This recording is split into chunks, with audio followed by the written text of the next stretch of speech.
It was one of those warm summer afternoons when I got the call. I didn't have the motivation or the desire to move. The AC was off, forcing me to crack the window and turn the fan on.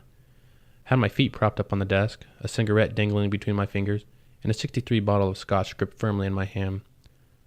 Okay, well that may have been how I imagined it. It was more along the lines of AC blasting, Kool-Aid in my hand, and a Slim Jim nestled between my fingers.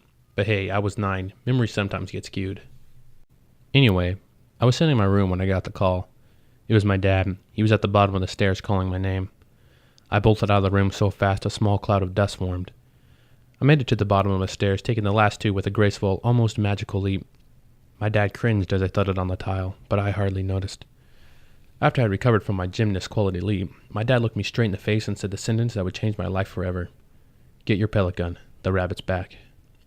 Now you have to understand, for most 9-year-old boys, when the words "get" and "pellet gun" are used in the same sentence, it can send them to a state of severe excitement. I couldn't tell if I heard angels singing, but I swore I heard a hallelujah as I raced up the stairs to my room. I grabbed my cowboy hat, jammed my Slim Jim into my mouth, and then pulled the pellet gun from its special spot behind the bed. I loaded the gun, my hands shaking with excitement. All I could think about was, "Kill the rabbit, kill the rabbit, kill the rabbit." I knew this would be the moment where the 10 minutes I had spent practicing my marksmanship would be called into play. I made my way down the stairs and out into the garage, clutching my rifle proudly. I could feel the beads of sweat forming on my forehead as I slowly made my way around the corner and first got sight of my prey. My jaw dropped and I felt as if all life had been drained out of me. The rabbit had to have been nearly 4 feet long and 3 feet tall. All the times I had seen him from the window, he had looked so small. It was at this moment I realized windows really distorted things, but I couldn't think about that now, I told myself. This rabbit had terrorized our backyard long enough. The holes under the fence, the flowers that had been eaten, the patches of grass missing, it all had to end now. I pumped my lever-activated pellet gun to its maximum, never taking my eyes off the monster of a rabbit. He stopped his eating for a moment, his ears twitching. I held my breath, hardly daring to move. The birds that had been singing suddenly stopped. I felt as if all nature was now watching this standoff. I raised the butt of the rifle to my shoulder, aimed down the sights much like John Wayne would have in one of his battles. I lined my target up, and in one swift moment pulled the trigger. The bullet flew wide to the right. The rabbit stopped his eating, eyed me up, a small smile spreading across his face.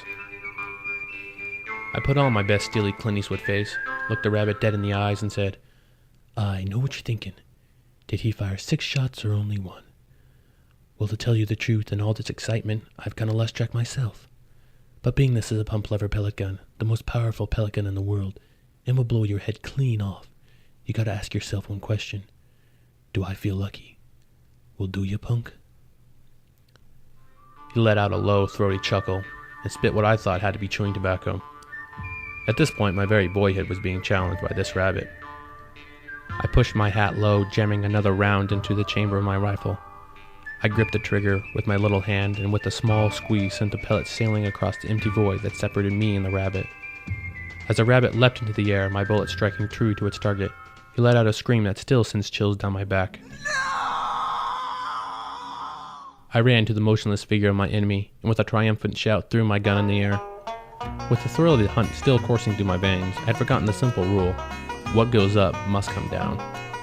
Needless to say, the rabbit got the last laugh in as the butt of my rifle slammed into the top of my head, sending me to the ER.